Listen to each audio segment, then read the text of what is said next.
Welcome back to my channel. ఈరోజు ఏం జరగబోతుందో తెలుసుకుందామా? ఇంకా ఎపిసోడ్లోకి వెళ్ళిపోతే రఘురామ్ ఇంకా శౌర్య దగ్గరికి బయలుదేరుతూ ఉంటే అప్పుడే బామ్మ రామ ఇక హాల్లో ఉంటారు. ఏంట్రా రఘు, ఎక్కడికో బయలుదేరుతున్నట్టున్నావు? అవునమ్మా, అల్లుని చూడటానికి వెళ్తున్నాను. ఇంటికి వచ్చేసాడు కదా అల్లుడు అని అనగానే ఒక్కసారిగా బామ్మ, ఏంటి నువ్వు ఆ అబ్బాయిని చూడటానికి వెళ్తున్నావా? అవును, నా కూతురు ఏ తప్పు చేయలేదని తెలిసింది. అలాగే శౌర్య కూడా ఏ తప్పు చేయలేదని తెలిసింది. అలాంటప్పుడు వాళ్ళిద్దరికి పెళ్లి చేసే బాధ్యత నాదే కదమ్మా. నా అల్లుడికి ఉందో చూడాలి కదా, అందుకే వెళ్తున్నాను అని అంటాడు. ఒక్కసారిగా రామలక్ష్మి చాలా సంతోషపడుతుంది. ఇక రఘు వెళ్తూ ఉంటే అప్పుడే బామ్మ, ఒరే రఘు, నీతో పాటు రామని కూడా తీసుకెళ్ళు, దానికి కూడా ఆ అబ్బాయిని చూస్తే సంతోషంగా ఉంటుంది కదా అని వెనకాలనే రఘురామ్, సరే అమ్మా, అమ్మ రామ పదమ్మ బయలుదేరదాం అని చెప్పి ఇక ఇద్దరు కూడా శౌర్య దగ్గరికి బయలుదేరతారు. ఇంకా ఒక పక్కన ఏమో సెల్లో ఉంటాడు. ఇక ప్రశాంత్, ఏంటి వీడింకా రాలేదేంటి, నేను ఇంత ఎదురు చూస్తుంటే వీడేంటి ఇంత ఆలస్యం చేస్తున్నాడు, అసలు వీడికి కలవాలని ఉందా లేదంటే నన్ను వదిలేశాడా అని ప్రశాంత్ ఆలోచిస్తూ ఉంటే అప్పుడే ప్రభాస్ వాళ్ళ ఫ్రెండు ఇక స్టేషన్కి వస్తారు. సెల్లో ఉన్న ప్రశాంత్ని చూస్తారు. ఏంట్రా నువ్వు ఆ రామలక్ష్మి మెళ్ళలో తాళి కట్టి ఆ రఘురామ్ ఇంట్లో అల్లుడి కింద అక్కడ అందరి దగ్గర గౌరవం పొందుతావు, మర్యాదలు చేయించుకుంటావు అనుకుంటే ఇలా స్టేషన్లో ఉన్నావేంట్రా? అసలు ఏం జరిగిందిరా? ఏం జరిగిందా? చాలా పెద్ద కథే జరిగింది, చెప్తా విను అని మొత్తం ప్రశాంత్ జరిగిందంతా ప్రభాస్తో చెప్తాడు. ఇక ప్రభాస్, ఒరే, అంటే నీ పెళ్ళికి నువ్వే ఎనిమి అయ్యావు అన్నమాట, నీ అంతటా నువ్వే నీ నిజ స్వరూపాన్ని ముందు బయట పెట్టావన్నమాట అని అనగానే ఒక్కసారిగా ప్రభాస్ షాక్ అవుతాడు. నా మా అమ్మే నా కొంప ముంచుతుందని అస్సలు ఎక్స్పెక్ట్ చేయలేకపోయాను అని ప్రశాంత్ అనడంతో ఇక ప్రభాసు, అంతా బాగానే ఉందిరా, నన్నెందుకు ఇక్కడికి పిలిచావు? నీతో పాటు నన్ను ఆ రఘురామ్ చూశాడంటే ఇక నా పని అయిపోయినట్టే. నీతో కలిసి నేను కూడా ఇదంతా చేశానంటే ఇక నన్ను కూడా జైల్లో కూర్చోబెడతాడు. నేను వెళ్తున్నాను రా. ఒరే ప్రభాస్, ఏంట్రా, నువ్విప్పుడు నాతో పాటు లేకపోయినా రేపు నేను ఆ రఘురామ్కి నీ గురించి కూడా చెప్తే నీ పరిస్థితి ఏమవుతుందో ఆలోచించావా? ఏంట్రా, బెదిరిస్తున్నావా ఏంటి? ఇప్పుడు నన్నేం చేయమంటావు? చూడు, నాకు దక్కని ఆ రామలక్ష్మి ఆ శౌర్యగాడికి కూడా దక్కకూడదు. అందుకే చెప్తాను, నువ్వు అలా చేసావు అంటే ఖచ్చితంగా ఆ శౌర్యగాడికి రామలక్ష్మి ఎప్పటికీ దగ్గర కాలేదు, వాళ్ళ పెళ్ళి జరగదు. ఏంట్రా, ఏమంటున్నావురా నువ్వు? అవును, నేను చెప్పేది పూర్తిగా విను అని చెప్పి ప్రశాంత్ ఇక ప్రభాస్కి ఏదో చెప్తాడు. ప్రభాస్ అదంతా విని, ఒరే, ఇదంతా నా వల్ల కాదురా, ఒరే, నువ్వు గనుక ఇది చేయకపోతే ఖచ్చితంగా నేను నిన్ను కూడా నాతో పాటు శిక్ష అనుభవించేలా చేస్తాను. చెప్పింది గుర్తుంది కదా, నేను వచ్చేలోపు అదంతా జరగాలి. సరేరా, చేయక చేస్తానా, వెళ్తున్నానుండు అని ప్రభాస్ అక్కడి నుంచి వెళ్ళిపోతాడు. ఇక ప్రశాంత్, ఒరే శౌర్య, నీతో ఆ రామలక్ష్మి ఎప్పటికీ కలిసి ఉండకూడదు, మీ పెళ్ళి ఎప్పటికీ జరగకూడదు. అందుకే నేను వేయాల్సిన ప్లాన్ వేసేసాను, నువ్వు అయిపోయినట్టులేరా అని ప్రశాంత్ మనసులో అనుకుంటాడు. ఇక కిషోర్ ఏమో రఘురామ్ ఇల్లు గుర్తుంచుకోలేక ఇక అటు ఇటు తిరుగుతూ ఉంటాడు. అప్పుడే ఆటో వస్తుంది. ఇక ఆటో ఎక్కి రఘురామ్ ఇంటి అడ్రస్ చెప్పబోయి వేరే అడ్రస్ చెప్తాడు. ఇక ఆ అడ్రస్తో అక్కడి నుంచి కిషోరు వేరే ఊరు వెళ్ళిపోతాడు. ఇటు చారు వాళ్ళ నాన్న అలాగే ఆద్య కిషోర్ గురించి వెతుకుతూనే ఉంటారు. కానీ ఎంత వెతికినా సరే కిషోర్ మాత్రం కనిపించడు. ఇక కిషోరు ఆటో దిగి అటు ఇటు చూస్తాడు. ఇదేంటి, దిగి రోడ్డు మీద వెళ్తున్న ఒక అతన్ని ఒకసారి ఫోన్ ఇస్తారా, ఒక ఫోన్ కాల్ మాట్లాడాలి అని అంటాడు. ఇక అతను ఫోన్ ఇస్తాడు. వెంటనే కిషోర్ ఫోన్ తీసుకొని ఆద్య నెంబరు అని ఆలోచిస్తూ ఇక ఆద్య నెంబర్ని డయల్ చేస్తాడు. అప్పుడే ఆద్య ఫోన్ రింగ్ అవడంతో ఎవరు నాకు ఫోన్ చేస్తుంటారు అని ఫోన్ లిఫ్ట్ చేస్తుంది.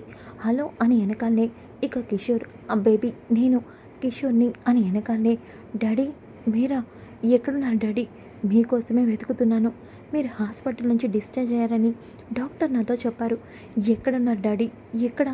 అమ్మ ఆద్య, నేను ఎక్కడ ఉన్నానో నాకు తెలీదు, ఒక్క నిమిషం లైన్లో ఉండమ్మా అని అక్కడే ఉన్న అతన్ని, చూడండి ఇది ఏ ఊరు, నేను ఎక్కడ ఉన్నాను అని వెనకాలే ఇది పురంధరపురం, అలాగే దీన్ని బావి రోడ్డు అంటారు. మెయిన్ బజార్ దగ్గర ఉండే బావి రోడ్డు ఇది అని అనగానే ఇక వెంటనే కిషోర్ ఆద్యకి, అమ్మ ఆద్య, ఇది పురంధరపురం అంట, మెయిన్ రోడ్కి ఉండే బావి సిగ్నల్ దగ్గర నేనున్నానమ్మా. డాడీ మీరు అక్కడే ఉండండి, ఇప్పుడే నేను అక్కడికి వస్తున్నాను, మిమ్మల్ని ఎలా అయినా నేను తీసుకొని ఇంటికి వెళ్తాను. ఆద్య కిషోర్ కాల్ కట్ చేసి, డాడీ ఎక్కడ ఉన్నారో తెలిసింది, వెంటనే డాడీని తీసుకురావాలి అని చాలా సంతోషపడిపోతుంది. అలాగే ఈ విషయం పెదనాన్నకి కూడా చెప్పాలి అని ఆద్య ఇక ఇంట్లో ఉన్న ఫోన్కి ఫోన్ చేస్తుంది. అప్పుడే జానకి ఫోన్ని లిఫ్ట్ చేస్తుంది. ఇక జానకి హలో అని అనగానే, పెద్దమ్మ నేను ఆద్యని. ఏంటమ్మా ఆద్య, హాస్పిటల్ నుంచి ఎక్కడికి వెళ్ళావు, ఇంకా ఇంటికి రాలేదు? పెద్దమ్మ నాన్న కనిపించారు, నాన్న దగ్గరికే వెళ్తున్నాను నేను. అవును, నాన్న ఇప్పుడు పురంధరపురంలో బావి సెంటర్ దగ్గర ఉన్నారని ఇప్పుడే నాకు ఫోన్ చేసి చెప్పారు, అందుకే నాన్నని తీసుకురావడానికి నేను వెళ్తున్నాను. పెదనాన్నతో ఈ విషయం మీరు చెప్పండి. అమ్మ ఆద్య, నువ్వు చెప్తుంది నిజమా? ఇప్పుడు కిషోర్ గారు పురంధరపురంలో బావి సెంటర్ దగ్గర ఉన్నారా? సరే అమ్మా, త్వరగా వెళ్ళి తీసుకువచ్చేసి, ఈ ఇంటికి అన్నీ సంతోషాలే. అవును సరే ఉంటాను అంటూ జానకి ఫోన్ పెట్టేస్తుంది. అప్పుడే వెనక ఉన్న పార్వతి ఇదంతా వింటుంది. ఇందాక ఆ చారు కిషోర్ ఇంటికి వచ్చాడా అని అడిగింది. ఇప్పుడేమో వదిన ఫోన్లో కిషోర్ కనిపించారని చెప్తుంది. ఇదేదో పనికొచ్చే విషయంలాగే ఉంది, వెంటనే చారుతో చెప్పాలి అని చెప్పేసి పార్వతి ఇంకా దొంగచాటుగా బయటకి వచ్చి చారుకి ఫోన్ చేస్తుంది. ఇక చారు ఏమో ఈ పిన్నొకరితి ఎందుకు ఎన్నిసార్లు ఫోన్ చేస్తుంది, పని పాట అస్సలు లేదు అని అంటూ చిరాకు పడుతూ ఉంటే ఇక చలపతి, ఏమైందోనమ్మా, ఆ కిషోర్ అయినా ఇంటికొచ్చాడేమో, ఒక్కసారి ఫోన్ లిఫ్ట్ చేయు. అవును నాన్న, కరెక్ట్గా చెప్పావు అంటూ ఫోన్ లిఫ్ట్ చేస్తుంది. ఇంకా పార్వతి, ఏ చారు, ఒక ముఖ్యమైన విషయం చెప్పాలి, అది చాలా సీక్రెట్. పిన్ని, అసలే నేను చాలా చిరాకులో ఉన్నాను, విసిగించకుండా ముందు ఏంటో చెప్పు. అదేనే, ఇందాక ఆద్య వాళ్ళ నాన్న కిషోర్ గురించి అడిగావుగా, ఇప్పుడే ఆద్య ఫోన్ చేసింది, వదినతో మాట్లాడుతుంటే విన్నాను. ఆ ఆద్య వాళ్ళ నాన్న కిషోరు పురంధరిపురం బావి సెంటర్ దగ్గర ఉన్నారంట, ఆద్య వెళ్ళి తీసుకొస్తుంది. ఇప్పుడే ఈ విషయం వదినతో చెప్తుంది. ఇందాక నువ్వు అడిగావు కదా, అందుకే చెప్దామని ఫోన్ చేశాను అని అనగానే ఒక్కసారిగా చారు షాక్ అయిపోతుంది. ఏంటి పిన్ని నువ్వు అంటుంది, నువ్వు చెప్తుంది నిజమే కదా?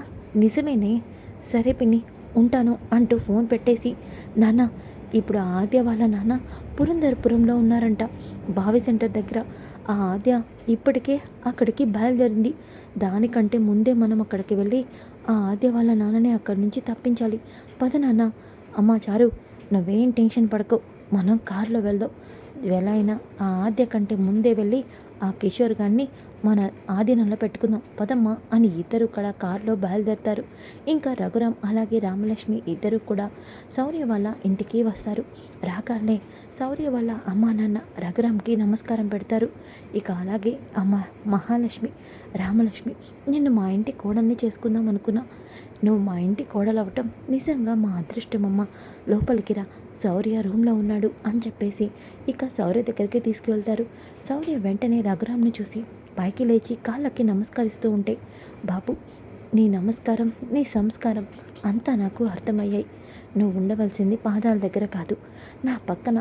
అవును బాబు, నీ గొప్పతనం నీ మంచితనం ఏంటో తెలుసుకోలేక నీ మీద చేయి చేసుకున్నాను, దయచేసి నన్ను రఘురాం గారు, దయచేసి మీరు అలా మాట్లాడద్దు, మీరు ఎంతో మంచివారు. రామలక్ష్మి ఎప్పుడు కూడా మీ గురించి చెప్తూనే ఉంటుంది, నేను చూస్తూనే ఉన్నాను. కుటుంబం కోసం, ఈ ఊరు కోసం మీరు ఎంతటికైనా తెగిస్తారు. నిజం తెలుసుకోలేదు కాబట్టి మీరు నా పట్ల అలా ప్రవర్తించారు. ఏ తండ్రైనా వాళ్ళ కూతురు విషయంలో ఎలాంటి నిర్ణయం తీసుకుంటాడో ఆ పనే మీరు చేశారు. అది కాదు బాబు, లేదండి మీరు చేసిన దాంట్లో కొంచెం కూడా తప్పలేదు అని అంటూ ఉంటే రఘురాం, రామలక్ష్మి నిన్ను ప్రేమించానని చెప్తే నీలాంటి వాడిని రామలక్ష్మి ఎలా ప్రేమించిందా అని అనుకున్నా, కానీ నీ గొప్పతనం నీ వ్యక్తిత్వం చూశాక నీలాంటి వాడే మా రామాకి కరెక్ట్ అని నాకు అర్థమైంది బాబు. మా రామ నిన్ను ప్రేమించడంలో తప్పు లేదని నా మనసు నాకు చెప్తుంది అని అనగానే రామలక్ష్మి చాలా సంతోషపడుతుంది. సార్ మీకు ఇప్పుడు ఎలా ఉంది, బాగానే ఉంది కదా సార్, నొప్పిగా లేదు కదా అని అంటూ ఉంటే ఇక రఘురాం అలాగే శౌర్య వాళ్ళ పేరెంట్స్ రామాని శౌర్యని రూమ్లో వదిలేసి బయటికి వచ్చేస్తారు. ఇక శౌర్య, రామలక్ష్మి నాకేం కాలేదు, నేనిప్పుడు చాలా బాగున్నాను, నా గురించి నువ్వు ఆలోచించొద్దు అని చెప్పేసి ఇక శౌర్య అంటూ ఉంటే రామలక్ష్మి శౌర్యని హక్ చేసుకుంటుంది. ఇక శౌర్య ఏమో, రామలక్ష్మి ఏమైంది సార్, మీకేమవుతుందోనని చాలా భయపడ్డాను. అలాగే మీరు నాకు దక్కారు. మన ఇద్దరికి మధ్య ఇక ఎటువంటి ఇబ్బంది లేదు. మన ప్రేమ గెలిచింది సార్. నాకు చాలా సంతోషంగా ఉంది సార్. నిజం సార్, మీరంటే నాకు చాలా ఇష్టం. మళ్ళీ మీరు నాకు దక్కారు. చాలా ఆనందంగా ఉంది సార్. మా నాన్న మిమ్మల్ని అల్లుడు అంటుంటే నాకెంతో ఆనందంగా ఉంది. మన మధ్య ఇంకా ఏ అడ్డు ఉండదు సార్. మన ప్రేమ గెలిచింది సార్ అని రామ అంటూ ఉంటే అప్పుడే శౌర్య ఫోన్కి ఫోన్ కాల్ వస్తుంది. ఇక రామ ఫోన్ చూడగానే ఫోన్లో లలిత అని ఉంటుంది. ఒక్కసారిగా రామ, లలిత ఎవరు సార్ అని అంటుంది.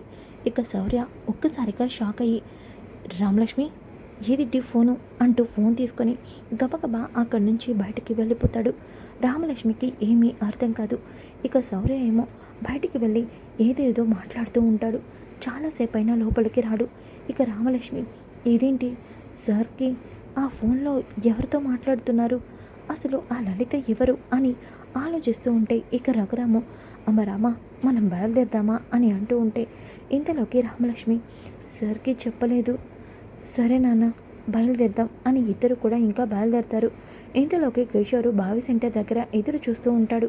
ఇంకా ఆద్య ఏమో అక్కడికి వస్తూ ఉంటుంది. ఇక ఆద్య అక్కడికి బయలుదేరి వస్తూ ఉంటే ఇంతలోకి అప్పుడే చారుకి అలాగే చలపతి ఇక ఆ పురంధరపురం చేరుకుంటారు. బావి సెంటర్ ఎక్కడా అని అడగడంతో ఇక్కడి నుంచి రెండవ సందు అని చెప్పడంతో చారు అలాగే చలపతి చాలా స్పీడ్గా కారులో అక్కడికి వస్తూ ఉంటారు. ఇక ఒక పక్కన కిషోర్ ఏమో వాళ్ళ కోసం ఎదురు చూస్తూ ఉంటే ఇంతలోకి రఘురాం అలాగే రామలక్ష్మి కూడా ఇంకా కారులో వస్తూ ఉంటారు. ఇంతలోకి రఘురాం ఏమో, రామలక్ష్మి ఈ పక్కనే పురంధరపురం బావి సెంటర్ దగ్గర ఒక పని ఉంది. ఆ పని పూర్తి చేశాక మనం వెళ్దాం. సరే నాన్నగారు అని అంటుంది. ఇక రఘురాం అలాగే రామలక్ష్మి కారు కూడా కిషోర్ వాళ్ళు ఉన్న వైపే వస్తూ ఉంటుంది. ఇంతలోకి చలపతి అలాగే చారు ఇద్దరు కూడా అక్కడికి చేరుకుంటారు. దూరంగా ఉన్న కిషోర్ని చూస్తారు. నాన్న అదిగో ఆ ఆద్య వాళ్ళ నాన్న అక్కడే ఉన్నాడు, పద నాన్న త్వరగా అని చెప్పి ఇక వెంటనే కారుతో అక్కడికి వచ్చి కిషోరు అలాగే ఉండడంతో ఇక చలపతి కారు దిగుతుంటే, ఆగండి నాన్న, ఇప్పుడు మీరు డైరెక్ట్గా అక్కడికి వెళ్తే ఆ కిషోరు మిమ్మల్ని గుర్తుపట్టేస్తాడు. చాలా ప్రాబ్లం అవుతుంది. మీరు ఇక్కడే కూర్చోండి, మన వాళ్ళని పంపించి అతన్ని కారెక్కిద్దాం అని అంటుంది. ఇక రౌడీలు వెళ్ళి కిషోర్ దగ్గరికి వస్తారు. ఇక కిషోరు ఎవరు మీరు అని అంటూ ఉంటే, మాతో పాటు రారా అంటూ కిషోర్ని బలవంతంగా లాక్కెళ్తూ ఉంటే అప్పుడే రఘురాం వాళ్ళు అక్కడికి వస్తారు. ఇక రఘురాము కిషోర్ని చూసి ఒక్కసారిగా షాక్ అవుతాడు. వెంటనే కారులోంచి కిందకి దిగి ఆ రౌడీని చితక్కొడుతూ ఉంటే ఇక చలపతి అలాగే చారు ఇద్దరు కూడా రఘురాంని చూసి షాక్ అవుతారు. ఒక్కసారిగా బాబోయ్, ఇక్కడేంటి రఘురాం పెదనాన్న ఉన్నాడు, ఇప్పుడు కనుక ఆ కిషోర్ని మనం కిడ్నాప్ చేయడానికి వచ్చామని తెలిస్తే ఖచ్చితంగా మనల్ని చంపేస్తాడు, పదనాన్న వెళ్ళిపోదాం అని ఇద్దరు కూడా అక్కడి నుంచి వెళ్ళిపోతారు. ఇక ఇంతలోకి రఘురాం ఆ రౌడీల్ని కొట్టి, కిషోర్ గారిని ఎందుకు కిడ్నాప్ చేయాలని అనుకుంటున్నారు చెప్పండి అని అడుగుతూ ఉంటే వాళ్ళు పారిపోతారు. ఇంతలోకి కిషోర్, రఘురాం గారు మీకోసమే నేను వస్తున్నాను, ఇంతలో మీరే కనిపించారు, అంకుల్ మీకేం కాలేదు కదా అని రామలక్ష్మి కిషోర్ని పట్టుకొని కారు ఎక్కిస్తుంది.